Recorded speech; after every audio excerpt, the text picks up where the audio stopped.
العالمين والصلاة والسلام على أشرف المرسلين حبيبنا وشفيعنا مولانا محمد وعلى آله وأصحابه ومن اتبعه إلى يوم الدين. Hamba Allah, Assalamualaikum warahmatullahi wabarakatuh.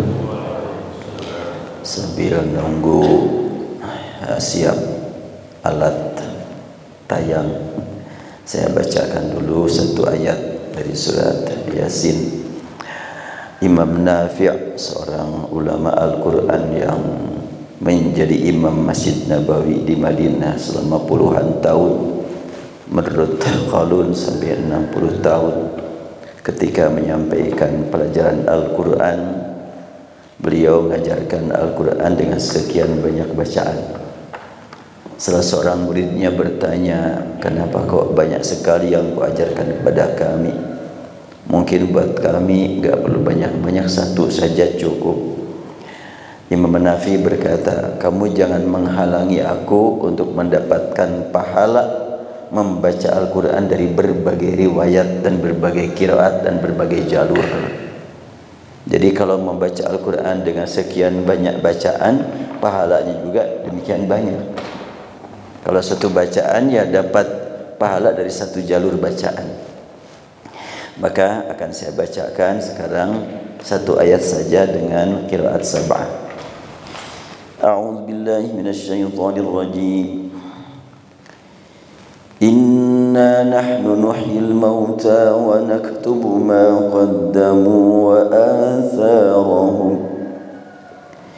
Inna nahnu nuhyil mauta wa naktubu ma qaddamu wa atharahum. Inna nahnu nuhyil mauta wa naktubu ma qaddamu wa atharahum. Inna nahnu nuhyil mauta wa naktubu ma qaddamu wa atharahum.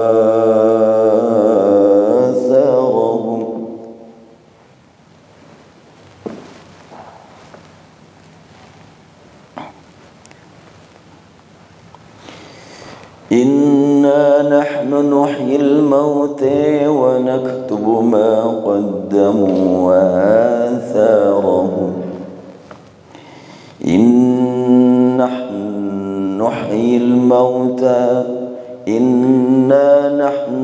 nuhyil mauta wa naktubu ma qaddamu wa atharahum.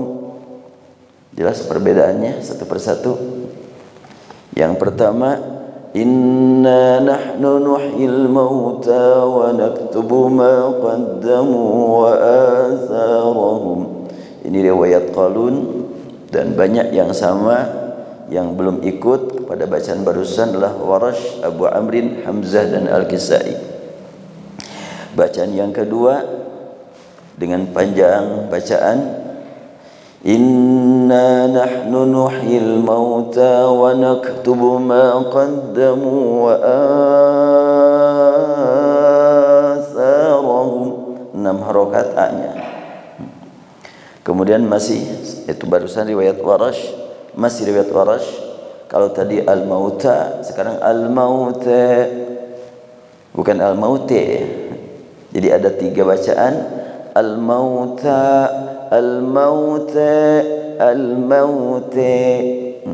Itu semuanya dari Rasul, diajarkan Jibril dari Allah Subhanahu wa ta'ala. Ketika dibaca al-mauta, maka Warash membaca atharahum 2 dan 6. Ketika dibaca al-mauta, maka Warash membaca atharahum 4 dan 6. Nah sekarang masih riwayat Warash. Inna nahnu nuhyil mauta wa naktubu ma qaddamu wa atharahum. Kemudian kedua masih Warash. Inna nahnu nuhyil mauta wa naktubu ma qaddamu wa atharahum. Lalu membaca dengan qiraat Duri dari Abu Amr, dibaca dengan bacaan taklil, yaitu al-mauta tetapi bacaan badalna pendek. Inna nahnu nuhyil mauta wa naktubu ma qaddamu wa atharahum. Kalau tadi belum kebaca yang tadi. Tadi membaca atharum 2 itu dibaca mauta. Sekarang maute dibaca a-nya 2. Ini adalah diuri dari Abu Amrin. Sekarang qiraat Hamzah. Inna nahnu nuhyil mauta. Ini te imalah namanya. Kemudian wa atharahum dengan 2 cara membaca. Untuk Hamzah, inna nahnu nuhyil mauta wa naktubu ma qaddamu wa atharahum.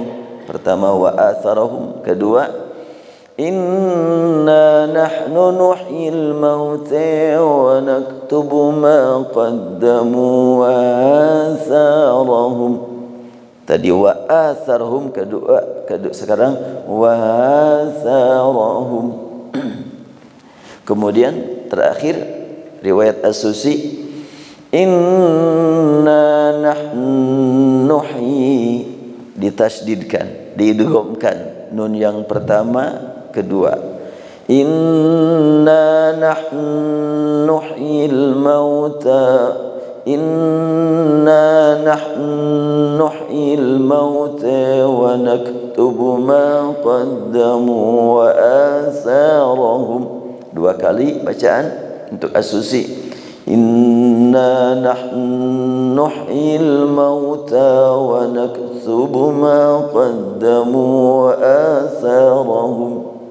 Nah, kemudian di akhir wa kulla syai'in ahsaynahu fi imamin mubin. Fi-nya 2 harokat, sekarang 4. Wa kulla syai'in ahsaynahu fi imamin mubin.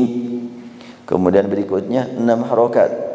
Wa kulla syai'in ahsaynahu fi imamin mubin. Itu adalah sudah 3. Sekarang Ibnu Katsir, wa kulla syai'in ahsaynahu fi imamin mubin. Yang lain ahsaynahu. Untuk Ibnu Katsir ahsaynahu, hu-nya 2 harokat. Wa kulla syai'in ahsaynahu fi imamin mubin. Kemudian riwayat Warash dengan fi itu harus 6 harokat kalau Warash, dan syai' dengan 4 harokat.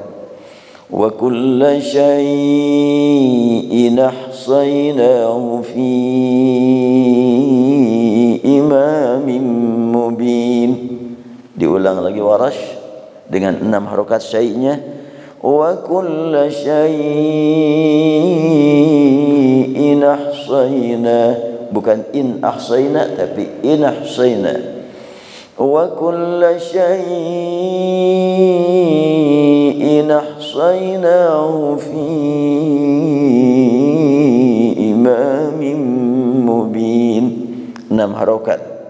Jadi untuk Warash mad munfasil selamanya 6 harokat. Kemudian untuk Hamzah, wa kulla syai'in ahsaynahu fi imamin mubin. Untuk Khalaf, wa kulla syai'in ahsaynahu fi imamin mubin. Nah, berarti satu ayat segitu berapa kalinya?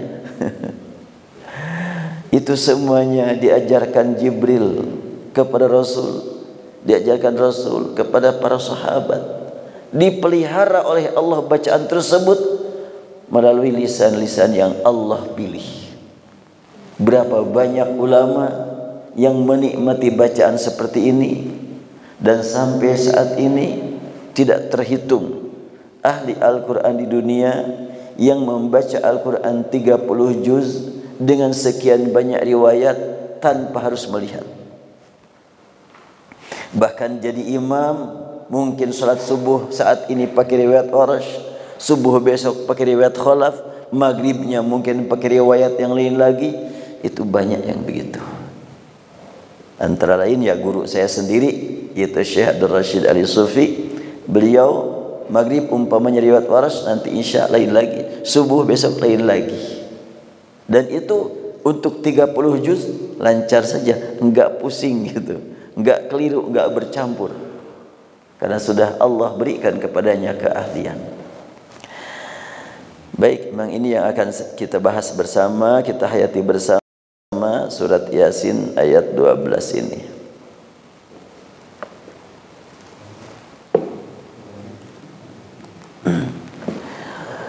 Inna nahnu nuhyil mauta, inna sungguhnya kami, nahnu kamilah, nuhyi kami yang menghidupkan. Ada nun terulang 3 kali menunjukkan kata kami. Inna nahnu nuhyi al mauta, sungguhnya kami, kamilah kami yang menghidupkan semua yang mati. Adakah yang ikut campur menghidupkan yang mati? Kalau mematikan yang hidup, mungkin ada orang yang ngaku, ini aku yang bunuh dia, bisa begitu kan? Makanya Allah Subhanahu wa ta'ala langsung berbicara tentang menghidupkan yang mati. Sebab kalau yang mematikan yang hidup, banyak orang yang ngaku, bahkan dipandang oleh sekian banyak orang. Ariel Sharon membunuh 3.000 orang umat Islam, dan dia sebelum mati, 8 tahun sebelum menghembuskan nafas terakhir, oleh Allah diperlihatkan kepada dunia tokoh masyarakat, tokoh politik, tokoh negara yang jahat, yang kasar ini ternyata dibuat oleh Allah lemah selama 8 tahun, tak berdaya, koma selama 8 tahun. Allah Subhanahu wa ta'ala menyatakan kami yang menghidupkan semua yang mati, dan sudah diperlihatkan sejak zaman dahulu, dikisahkan dalam surat Al-Kahfi bagaimana para pemuda yang masuk ke dalam gua dengan tak berdaya selama 300 tahun, lalu Allah kembali membuat dia bertemu, bergaul dengan yang lain. Itu adalah gambaran, tidur itu gambaran mati. Makanya ketika kita mau tidur suka berdoa menyebut-nyebut mati kan. Bismikallahumma amutu wa ahya, atau ahya wa amut, dua-duanya boleh. Hadis riwayat Bukhari. Hanya dengan namamu ya Allah aku mati, aku hidup. Padahal mau tidur kok disebutnya mati. Dan nanti kalau bangun, engkau ya Allah yang membangunkan aku. Dan kalau tidak bangun lagi, engkau yang melanjutkan dari aku tidur, lambang mati menjadi mati beneran. Sekiranya kita berzikir sebelum tidur, Bismikallahumma amutu wa ahya, atau ahya wa amut, ternyata tidak bangun lagi, langsung mati, mudah-mudahan itulah jalan menuju husnul khatimah. Itu ajaran Rasulullah SAW. Maka apabila Allah takdirkan bangun lagi seperti kita saat ini, maka kita bersyukur kepada Allah. Bukti syukur kita tidak hanya sekedar bangun sendiri, tapi bangunkan yang lain. Makanya doanya alhamdulillahilladzi ahyana. Semoga segala puji bagi Allah yang kembali menghidupkan kami, bukan aku. Waktu tidur kita menggunakan aku ya, ahya wa amut, amutu wa ahya. Tapi ketika kita bangun menyebut kami, ahyana, tidak ahyani. Bukti kita bersyukur kepada Allah. Sudah bangun engkau? Iya, bangunkan yang lain. Indah sekali ya dalam Islam, tidak egois itu. Kita nikmati kehidupan beribadah bersama. Inna nahnu nuhyil mauta, kamilah yang menghidupkan semua yang mati. Apa yang maksud dengan mauta? Siapa yang sebut dengan mauta? Saat ini yang kita kenal mati manusia, binatang. Tapi nanti pada hari dibangkitkan Setelahnya mati, kita akan menyaksikan malaikat juga mati dihidupkan kembali, jin juga mati dihidupkan kembali. Saat ini kita tidak pernah melihat jin, tidak pernah melihat malaikat. Yang kita lihat adalah ya ikan mati, kemudian ayam mati, hanya makhluk-makhluk sekitar kita yang kelihatan. Tapi nanti pada hari kebangkitan, semua makhluk akan dibangunkan kembali setelahnya mati. Iblis kapan dibangunkannya? Sama. Maunya iblis gak begitu sih. Maunya iblis, semua makhluk sudah mati, dia masih hidup. Semua makhluk dibangkitkan, baru dia dimatikan, jadi gak ketahuan dosanya. Enak aja itu iblis. Pinter gitu, emang bisa atur Allah? Gak mungkin lah. Kan iblis begitu tuh. Qala rabbi bimba aghwaytani. Atau apalagi ayat berikutnya, gimana Kang Ali? Ayat berkata, karena engkau telah menetapkan aku sebagai yang terkutuk, aku mohon engkau berikan kepadaku tangguh hidup. Fa'anzirni ila yaumi yub'atsun. Gimana ayat sebelumnya? Qala rabbi, ya, atau Ustaz apalagi itu ayatnya. Kan iblis setelahnya ditetapkan, ya Allah sudah menegaskan engkau terkutuk. Akhirnya iblis berkata, ya kalau begitu wahai Rabbku, berilah aku tangguh hidup sampai hari dibangkitkan semua orang makhluk, semua makhluk. Jadi semua makhluk sudah dimatikan, iblis masih hidup. Maunya begitu. Setelahnya semuanya akan dibangkitkan, baru iblis dimatikan. Itu pesannya. Dikabulkan gak oleh Allah itu? Dia maunya kan begitu. Allah memberikan balasan, jawaban dengan kalimat innaka minal munzarin ila yaumil waqtil ma'lum. Engkau diberi tangguh hidup sampai kapan? Sampai hari yang sudah ditetapkan. Sama dong, kita juga sampai hari yang sudah ditetapkan. Ayat begitu sebetulnya. Ila yaumil waqtil ma'lum, sampai hari yang sudah dipastikan. Kapan dipastikannya iblis mati? Allah tidak memberitahu kepada kita. Cuma ayat menyatakan sampai hari yang ditetapkan. Sama, kita juga sampai hari yang ditetapkan masing-masing. Nah, iblis sudah ditetapkan oleh Allah Subhanahu wa taala sampai kapan mati? Ya pasti mati pada waktunya. Apakah sekarang iblis yang menggoda Adam masih hidup ataukah sudah mati? Kita tidak diperintah untuk tahu. Gak usah cari-cari, karena tidak ada yang menjelaskan hal itu.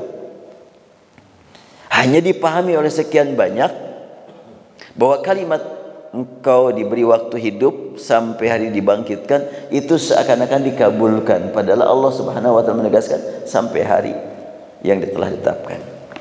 Baik, kita lanjutkan. Inna nahnu nuhyil mauta. Sungguhnya kamilah yang menghidupkan semua yang mati, termasuk binatang yang kecil, yang besar. Dan apabila ada makhluk dari hewan yang di sekitar kita hidupnya, kemudian pernah kita sakiti, kita siksa, nanti di akhirat dia diberi waktu untuk menuntut keadilan.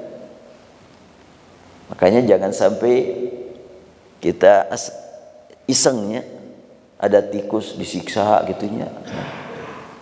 Jangan dibunuh, kita bakar aja dulu. Wah, biar sakit. Ya Allah, tikus gak punya dosa, kenapa seperti itu?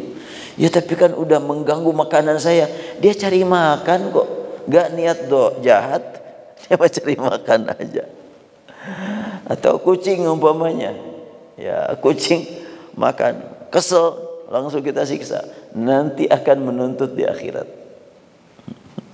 Diberi kesempatan untuk minta keadilan kepada Allah Subhanahu wa taala.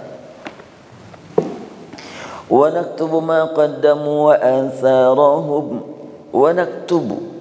Allah berfirman, kami yang menghidupkan semua yang mati dan kami mencatat. Kalimat mencatat bagi Allah Jangan disamakan dengan makna mencatat bagi kita. Kalau kita mencatat ya pakai kertas, pakai buku, pakai pulpen. Allah mencatat nggak perlu pakai alat. Terus untuk apa digunakan kata mencatat? Ya hak Allah mau gunakan ataupun enggak. Dan kita tidak memiliki kemampuan untuk menafsirkan, untuk memahami pekerjaan Allah. Ketika Allah menjelaskan dalam ayat yang lain, Allah pemanya dalam surat Al-Baqarah itu gimana? Tsumma stawa ila sama fasawwahunna sab'a samawat. Istawa ila sama, Allah ke langit, Allah ke bumi. Oh, Allah turun naik. Bahasa kitanya naik turun itu dari atas ke bawah, dari bawah ke atas. Apakah bagi Allah seperti itu? Bukan wilayah akal kita. Yang jelas dalam bahasa kita pun banyak istilah naik dan turun tidak berhubungan dengan masalah tempat. Wah, beberapa orang menteri diturunkan. Maksudnya turun tempat? Enggak kan? Atau pemainnya seorang kolonel, kita tanya, ini siapa Pak? Oh itu atasan saya, jenderal itu. Di mana jenderal berada? Sama sederajat, atau mungkin sedang di bawah, kolonel sedang naik pesawat. Antara sama manusia saja, naik turun tidak selalu diukur dengan tempat. Kenapa untuk naik turun buat Allah kok dipaksakan dengan tempat? Kan Allah tidak perlu tempat. Semua tempat ciptaan Allah. Dan di mana, kalau istilah di mana dipakai untuk Allah, sebelum tempat ada. Sebuah tempat ciptaan Allah. Sebelum tempat ada, apakah kita mempertanyakan Allah di mana?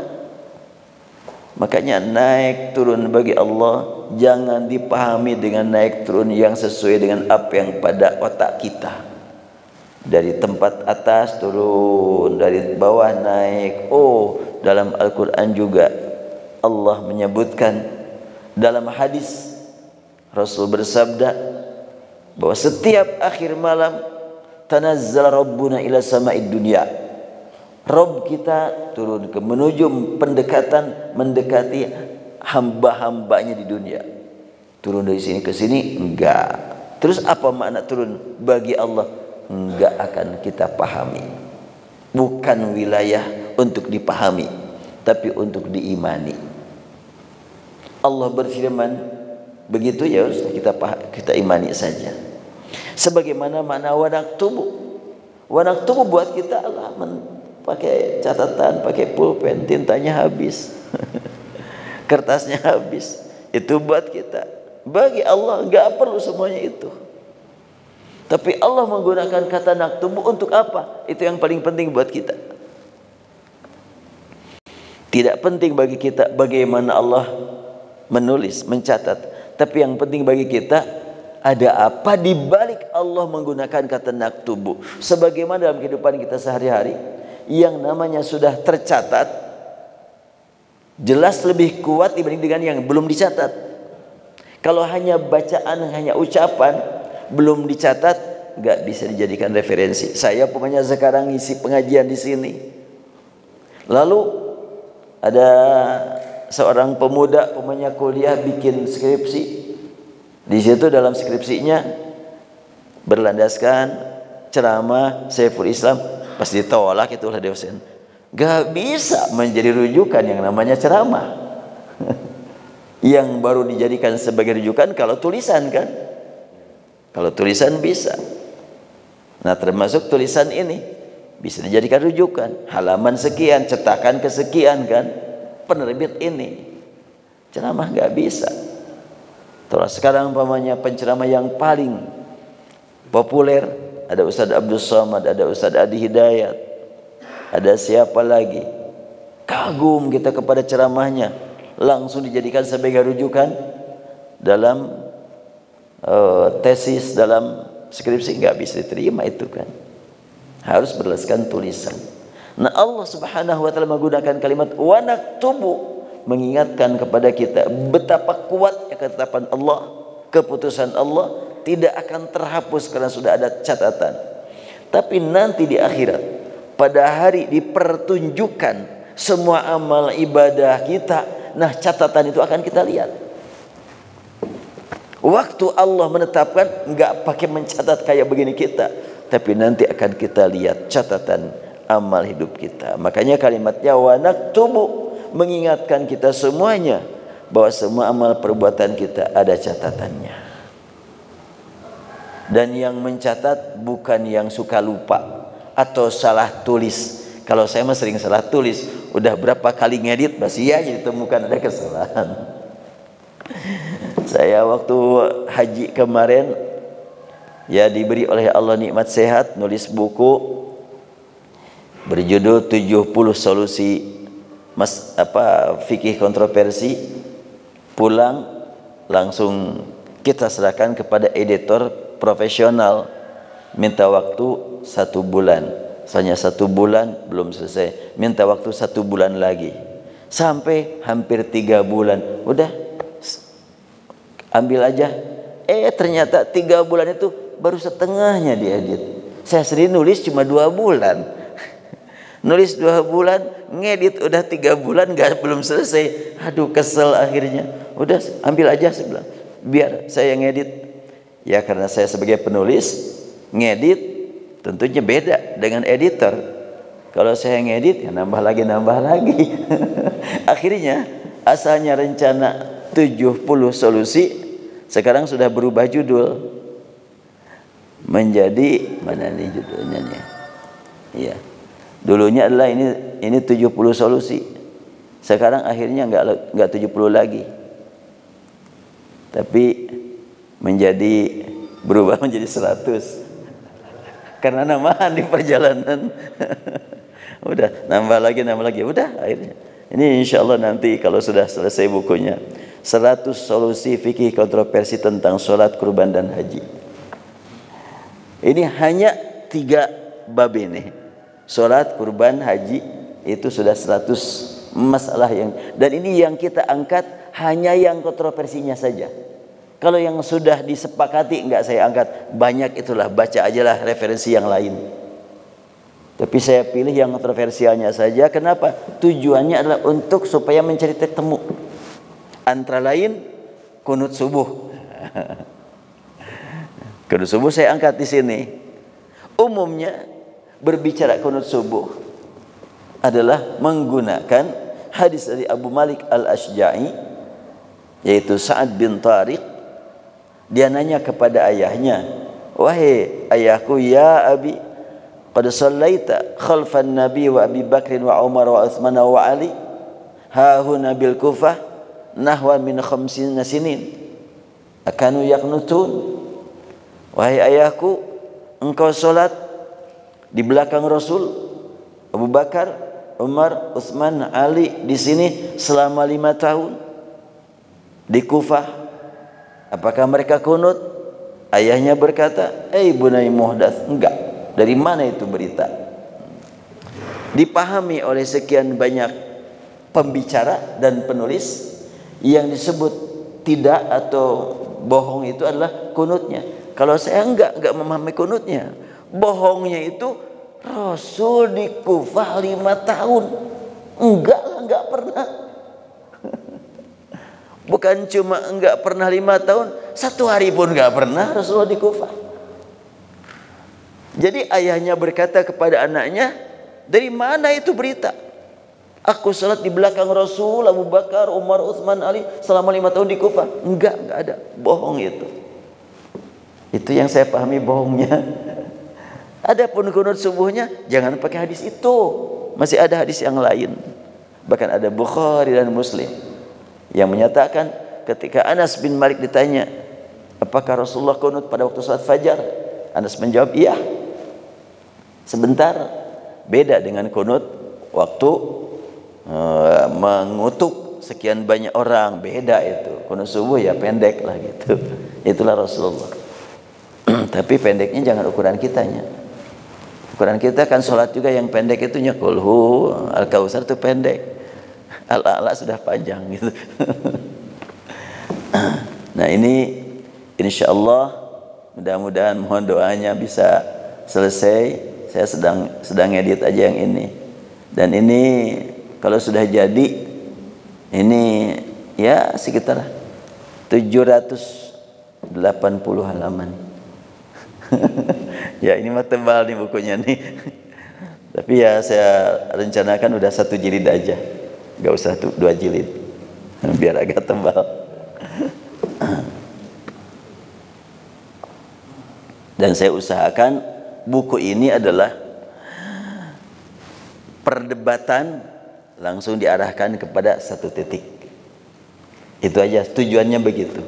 Jadi bukan memperuncing perdebatan, tapi apa solusinya.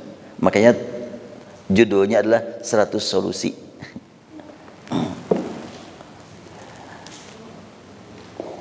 Ya umpamanya tentang barusan masalah kunut ya.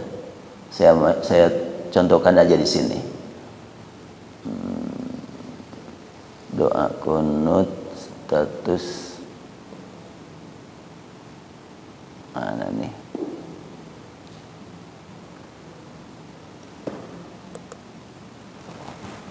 Kunut, doa kunut bukan yang ini. Ya ini dia. Ini pokoknya hadis yang tadi. Dan di akhir sebagai solusinya apa? Solusinya adalah simpulan sehubungan dengan bahasan hadis dari Al-Asja'i di atas yang dipertemukan dengan hadis riwayat Bukhari dan Muslim dari Anas bin Malik, maka ada baiknya kita perhatikan ungkapan As-San'ani dalam kitabnya yang mengatakan wal jam'u bainahuma annahu waqa'al qunutu lahum taratan wa tarakuhu ukhra. Kita untuk mempertemukan 2 hadis yang seakan-akan berlawanan, kita dengarkan As-San'ani dalam kitab Subul Salam menyatakan wal jam'u bainahuma, untuk mempertemukannya adalah annahu waqa'al qunutu, terkadang mereka kunut, terkadang mereka enggak. Udah selesai itu. Jadi kita enggak usah nyaji masalah yang kunut iya ada, yang enggak juga ada, selesai sudah. Dan itu ada dalam Subul Salam. Jadi 1 halaman 277. Tapi kalimat ini enggak diangkat gitu. Yang sering diangkatnya adalah bunyi muhdasnya saja. Baik, saya lanjutkan.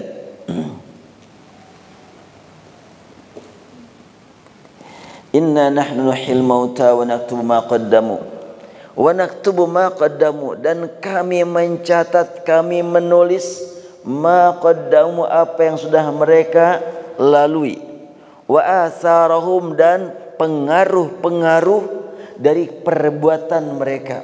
Perbuatan yang baik ada pengaruhnya buat yang lain, ada catatan di hadapan Allah. Perbuatan mereka yang buruk berpengaruh bagi lingkungan, ada catatan di hadapan Allah. Semuanya kembali kepada pelaku pertama di samping pelaku berikutnya. Wah, cukup berat. Maksudnya apa? Mudah-mudahan ya, ketika saat ini kita mengkaji Al-Quran saat ini dan direkam, nanti akan dibuka oleh Bapak dan Ibu dalam Instagram atau di YouTube di akun Cahaya Huruf Al-Quran, kemudian disebarluaskan kepada yang lain. Upaya menyebarluaskan dan bermanfaat buat yang lain. Yang menyebarluaskan dapat nilai, yang mengambil manfaat dapat nilai. Dan mudah-mudahan kalau saya ikhlas dan Allah Maha tahu apa saya ikhlas apa enggak, Allah saja yang Maha tahu. Ketika pengajian disebarluaskan oleh 20 orang, dari penyebaran 20 orang melalui YouTube, melalui IG, ternyata dinikmati oleh 1000 orang. Yang 20 dapat nilai, yang 1000 dapat nilai, dan saya akan dapat nilai dari nilai yang Allah berikan kepada mereka semuanya, 1200. Gitu aja terus. Itulah makna wa naktumu ma qaddamu wa atharahum. Nah, sekarang pemanya yang ngajar di sini Al-Quran, hafalan Al-Quran, sehari-hari membaca Al-Quran, santri-santri membaca Al-Quran, gurunya itu kalau santri ada 10 membaca Quran, gurunya dapat nilai dari yang 10 tanpa mengurangi yang 10. Nikmatnya, ternyata peluang untuk memperbanyak pahala itu luar biasa. Cuma jalan yang merusaknya juga luar biasa juga. Ketika kita berbuat baik, disebarluaskan sama yang lain, kita dapat nilai tambah terus walaupun kita sudah meninggal. Makanya ini juga yang diharapkan, ya mudah-mudahan lah gitu, niat ini terpelihara ikhlasnya. Dengan menulis buku, menulis ini, kalau pemanya saya sudah meninggal, Allah berharap kepada Allah masih dipandang beramal terus. Nah, karya para pendahulu kita ya, Imam Bukhari, Allahu Akbar, Imam Muslim, mengumpulkan hadis dan meneliti yang mana yang sahih, yang mana yang enggak, tersebar ke seluruh dunia. Itu pahala Imam Bukhari berapanya? Pahala Imam Muslim, ya Allah, para ulama tafsir, dan yang paling puncak, yang paling banyak nilai Rasulullah SAW. Miliaran umat Islam yang mengikuti ajaran Rasulullah SAW, mereka semuanya dapat nilai masing-masing, dan Rasul akan mendapatkan nilai sebanyak nilai yang Allah berikan kepada umatnya. Wa atharu ma kulla syai'in ahsaynahu fi imamin mubin. Wa kulla syai', dan segala sesuatu, ahsaynahu, ada perhitungannya, kami yang menghitung. Fi imamin mubin, dengan menggunakan kata imam. Imam kan pemimpin ya, yang mengetahui yang makmumnya. Imam pemimpin yang mengerti rakyatnya, yang memperhatikan rakyatnya. Demikian Allah gunakan kalimat imamin mubin dalam terjemah kitab induknya yang nyata, yaitu Lauhil Mahfuz. Kalimat mubin diartikan nyata. Kalau saya mau mengartikan mubin, yang menjelaskan. Karena ada bayin, ada mubin. Kalau bayin itu yang nyata, yang jelas. Kalau mubin yang menjelaskan. Yang menjelaskan kehidupan kita. Sejak menginjak dewasa sampai saat ini, sampai ajal menjemput kita. Lauhul Mahfuz memperlihatkan kepada kita semua perbuatan kita. Makanya dari sini, dengan ayat ini saja kita termotivasi untuk memanfaatkan waktu walaupun 1 menit, jangan disia-siakan, untuk supaya nanti kelihatan hasilnya di akhirat. Kalau begini terus, yakinlah husnul khotimah tercapai ini. Karena kita ingat selalu gitu kan, dari waktu ke waktu, jangan sampai disia-siakan waktu ini. Baik, saya bacakan pelajaran yang baru saya tulis. Semua manusia meyakini bahwa dirinya akan mati, dan mereka sering menyaksikan ajal menemui saudara atau tetangganya di luar perhitungan. Seseorang mati, aduh tadi itu ngobrol dengan saya, kan gitu ya. Kita juga saat ini nggak tahu nih. Bisa saja umpamanya, tadi teh subuh pas Syekhul Islam ngajar di sini, udah dengar berarti, bisa saja kan begitu. Makanya dengan ayat ini kita diingatkan untuk persiapan terus setiap saat. Kalau persiapan terus, yakinlah husnul khotimah akan tercapai. Sering ditemukan atau didengar dokter muda mati mendahului pasiennya yang lebih tua. Atlet yang terlihat sehat, prima, mati di lapangan. Dan banyak peristiwa terjadi di luar jangkauan akal. Karena itu, maka di sini tidak dijelaskan masalah proses kematian, tidak pula dikemukakan mengapa ada kematian. Ayat ini menjelaskan tentang hakikat keimanan kepada masalah gaib, yaitu setelah mati akan dihidupkan. Tidak perlulah ditegaskan, kamu pasti akan mati, kamu pasti akan mati. Mungkin akan dijawab, iyalah, tahu. Di sini dalam surat Yasin nggak dikemukakan, tapi di tempat yang lain ada. Tsumma innakum ba'da dzalika lamayitun. Kemudian kamu setelah ini pasti akan mati. Kenapa pakai berita seperti itu? Habis walaupun mereka semua yakin akan mati, tapi persiapannya nggak ada. Mestinya kalau yakin akan mati, persiapkan menghadapi kematian. Kenapa banyak orang yang tidak persiapkan diri untuk menghadapi kematian? Karena enggak begitu yakin akan adanya kehidupan sudah mati. Kalaupun yakin, bukan berlandaskan berita dari Allah, tapi mereka yakin berlandaskan berita dari kakek neneknya. Bahkan ada keyakinan setelahnya mati akan inkarnasi ya. Tanasukhul arwah dalam bahasa Arab. Jadi ular, jadi monyet, jadi macam-macam. Nanti mati lagi jadi ini berubah. Ada keyakinan seperti itu tanpa bukti itu. Kalau mereka mau mengkaji, nggak akan ditemukan itu kajian ilmiahnya. Doktrin-doktrin begitu saja.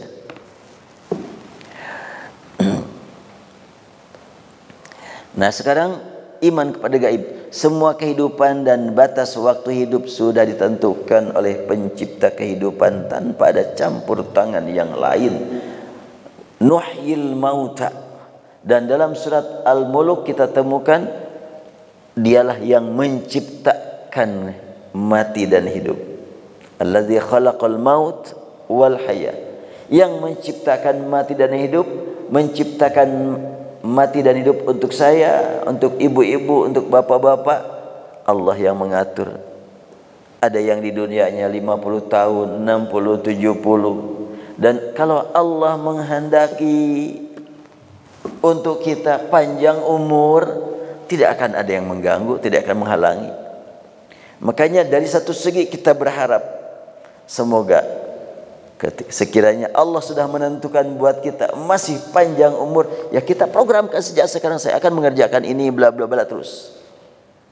Saya sewaktu menyusun aplikasi doa Nabi Nuh, sebetulnya ini selang dulu karena menemukan buku ini belum selesai, saya selang dulu. Sebetulnya sekarang sedang nulis buku, judulnya aplikasi doa dari Al-Quran dan Sunnah.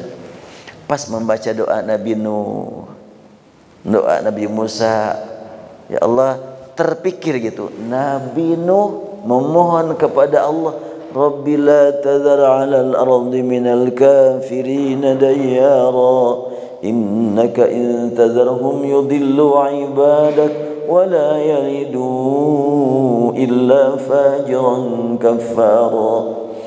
Nabi Nuh berkata, ya Allah, ini orang pada kafir terus, melahirkan kafir lagi, melahirkan kafir lagi, yang beriman cuma sedikit. Aku harap ya Allah, orang-orang yang beriman ini tidak terganggu.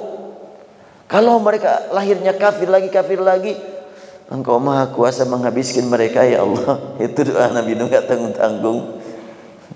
Dan Allah langsung merespon, la tukhatibni fil ladzina zalamu innahum mughraqun.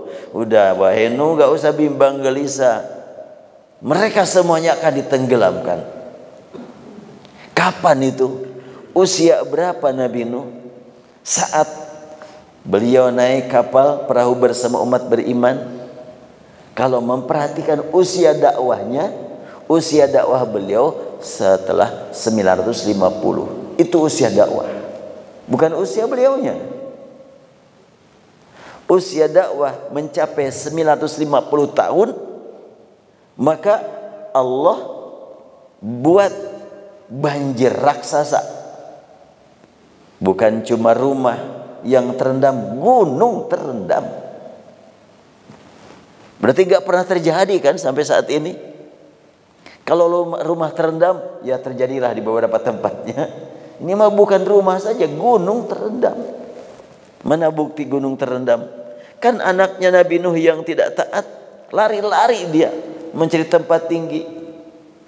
Nabi Nuh manggil-manggil dari kapal, ya bunayya rkam ma'ana wa la takum ma'al kafirin. Nah, jangan bersama orang kafir, ayo ikut kami. Anaknya berkata, sa'awi ila jabali ya'simuni minal ma'. Udah ya, gak usah mikirin aku mau naik gunung, aman. Nabi Nuh berkata, la asimal yaum min amrillah illa man rahim. Enggak ada yang aman dari kehendak Allah, dari kuasa Allah, kecuali kalau Allah sendiri yang mengamankan. Makanya ayo ikut menghadap kepada Allah. La asimal yauma illa man rahim. Nabi Nuh melihat anak mana nih? Wah, udah hilang. Udah terbawa banjir. Berat rasanya Nabi Nuh. Nah, itu adalah usia dakwah beliau 950 tahun. Setelah itu kan sudah reda, makhluk semuanya, manusia yang membangkang sudah pada mati. Tinggal beberapa orang, dalam tafsir disebutkan cuma 80 orang yang ikut Nabi Nuh. Allahu Akbar. Dakwah 950 tahun, yang taat cuma 80 orang. Hebatan ustaz-ustaz di Masjid Al-Hidayah nih. Apa begitu? Ya enggak lah. Nabi Nuh lebih hebat bagaimanapun. Tapi Allah menghendaki begitu. Yang tunduk dan taat kepada Allah bersama Nabi Nuh hanya 80 orang saja. Pelajaran apa yang penting bagi kita untuk kita ambil? Nabi Nuh orang sabar, istiqomah, ikhlas. Sedikit yang tunduk, yang patuh, enggak bimbang gelisah, Allah yang ngatur kok. Sampai anaknya sendiri enggak patuh, bukan tidak dididik. Sampai istrinya sendiri enggak tunduk, Nabi Nuh tetap saja tenang. Ya Allah yang menciptakan. Yang penting aku melaksanakan tugas, kewajiban. Enggak tanggung-tanggung itu dakwah sampai 1000 tahun.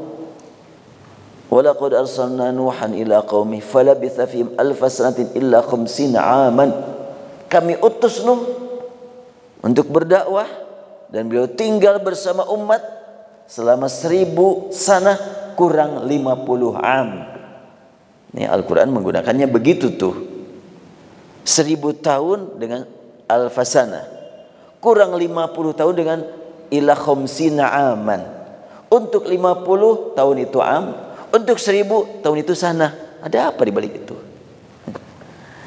Wallahu alam. Saya berusaha untuk memahaminya bahwa hakikat dakwah Nabi Nuh 1000 tahun. Selama 950 berat dakwah beliau. Selama 50 ringan, kira-kira gitu tuh. Kenapa?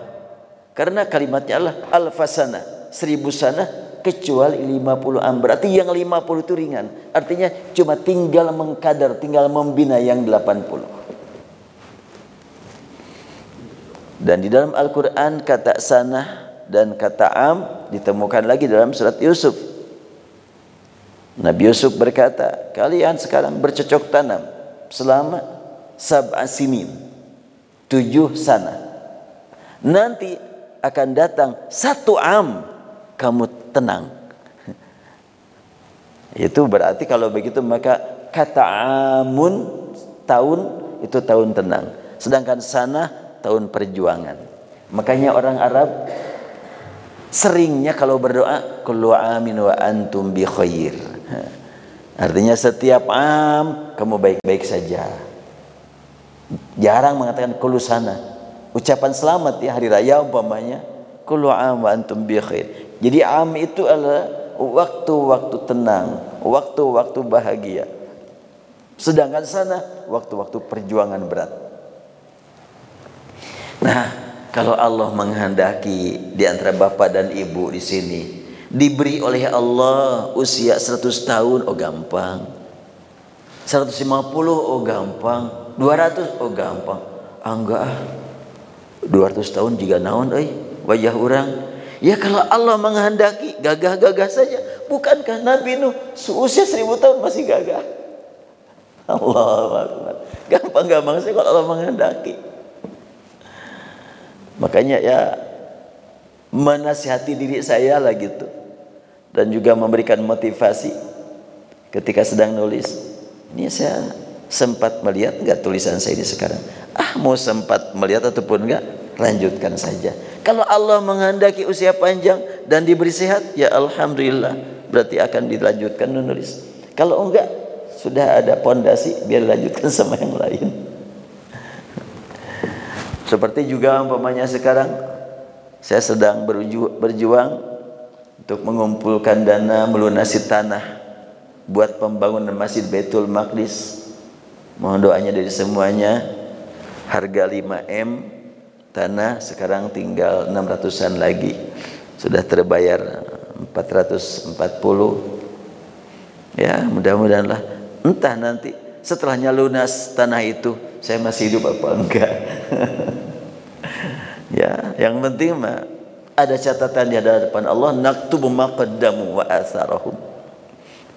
Cita-cita ingin membangun masjid karena belum ada pusat yang bisa digunakan kapan saja gitu.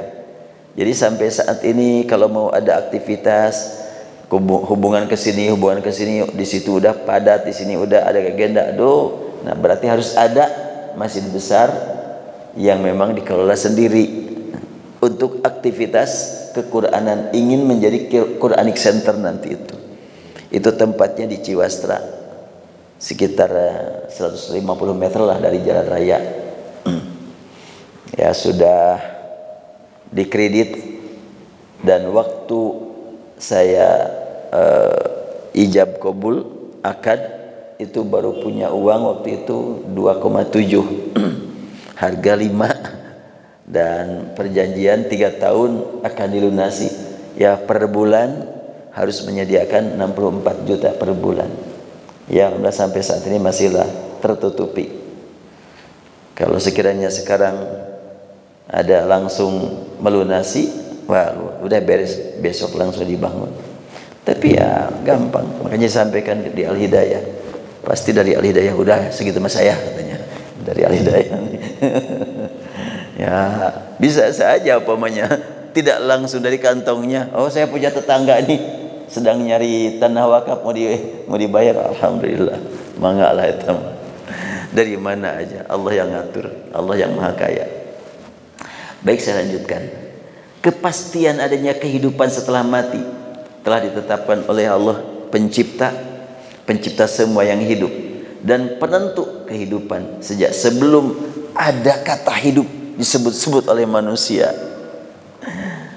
Allah sudah menentukan gitu kan, sampai kapan hidupnya Saiful Islam. Sebelum kata hidup disebut oleh saya, sudah ada ketetapan dari Allah. Makanya yang paling penting harus kita perjuangkan, bagaimana ketika kita mengakhiri kehidupan prosesnya baik, itu aja. Sebab kehidupan sudah ditentukan sampai kapan, kematian sudah ditentukan. Ada orang yang bunuh diri, apakah pasti kalau orang bunuh diri akan mati? Tergantung Allah menghendaki. Kalau orang bunuh diri tapi Allah tidak menghendaki karena belum waktunya ajal, nggak akan mati. Wah iya gitu. Saya pernah dulu ke rumah sakit Al-Islam, diminta oleh suster, saat ini ada yang mau konsultasi. Udah, saya datang ke rumah sakit Al-Islam. Itu katanya pasien. Diterangkanlah oleh keluarganya. Akhirnya saya langsung datangi pasien tersebut. Masih muda, wanita, usia 21 tahun. Saya ngobrol dengan dia, kelihatan pucat, murung, bimbang, gelisah. Saya bilang, mbak itu saya lihat disayang oleh Allah. Wah, masa Ustaz? Saya itu adalah orang yang paling dibenci oleh Tuhan. Alhamdulillah, ini Anda berkata begitu, jalan menuju pintu surga. Semakin bingung tuh anak itu. Sebab banyak orang yang berdosa, lebih besar dosa daripada kamu, tapi enggak ngaku dibenci Tuhan. Maunya merasa aman-aman saja. Engkau merasa dibenci Tuhan, itulah merupakan langkah awal untuk memperbaiki diri. Apa mungkin saya diampuni? Saya bilang, semua manusia kalau berdosa, kalau Allah menghendaki untuk mengampuni, gampang. Sebab ampunan Allah lebih luas daripada semua dosa manusia. Tapi iya gitu, kalau saya bertobat Allah akan mengampuni. Saya ceritalah kepada wanita ini, Rasul pernah menjelaskan, ada seorang yang telah membunuh 99 orang dan dia berniat ingin taubat. Nanyalah kepada seorang ahli agama yang dia kenal. Engkau sebagai ahli agama, saya sudah berdosa, banyak sekali dosa saya. mungkinkah Allah mengampuni saya? Emang dosa apa kamu? Aku membunuh 99 orang. Hah? 99 orang kau bunuh? Gimana Tuhan bisa mengampuni kamu? Jadi nggak akan diampuni. Terlalu jauh kamu, terlalu banyak dosa kamu. Ya udahlah kalau gitu, aku lengkapi 100.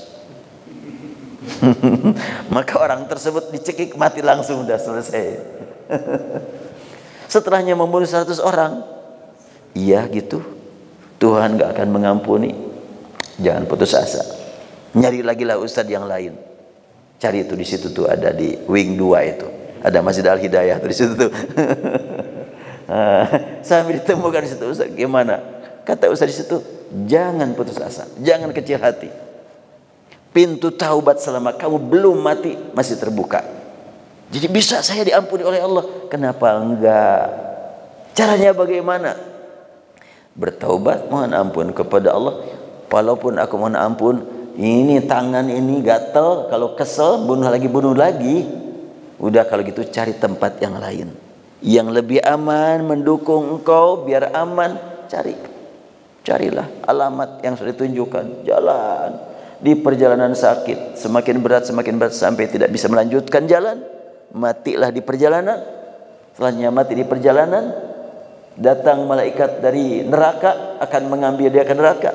Datang malaikat dari surga akan mengambil dia dari surga. Apa? Untuk dibawa ke surga. Dua malaikat berdebat. Ini perdebatan skenario dari Allahnya. Kata dari surga, ini hak aku, dia sudah mau menyatakan taubat dan sudah meninggalkan maksiat. Iya tapi kan dia belum taubatnya juga, belum ibadahnya juga. Terus diskusi. Allah kirimkan malaikat yang ketiga. Ada apa nih? Iya kata dia masuk surga, kan dia belum apa-apa. Kata yang dari surga, iya tapi dia sudah meninggalkan maksiat. Jadi gimana kalau kita ukur gimana? Bila dia lebih dekat ke tempat taubat, nyatakan ahli surga. Bila dia lebih dekat ke tempat maksiat, nyatakan neraka. Gimana? Oke, ukur yuk, sama-sama diukur. Pas setelahnya diukur, lebih dekat ke tempat taat, beda 1 hasta. Allah Akbar. Makanya akhirnya udah sesuai dengan kesepakatan pertama, masuk surga. Akhirnya saya sampaikan kepada si wanita, nah begitu mbak, saya bilang.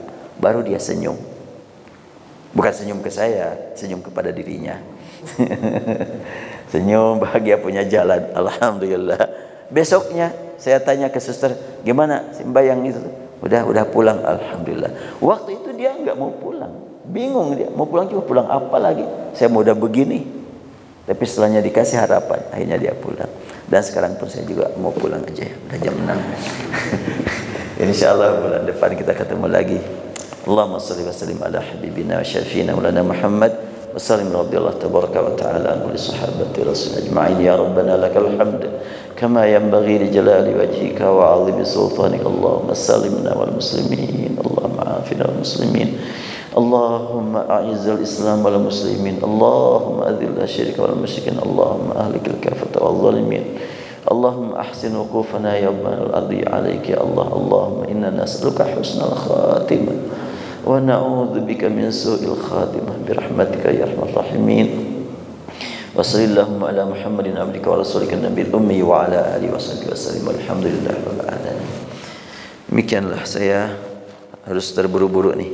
Mungkin nggak buka tanya jawab nih, karena sekarang jam 6 nih agak. Assalamualaikum warahmatullahi wabarakatuh.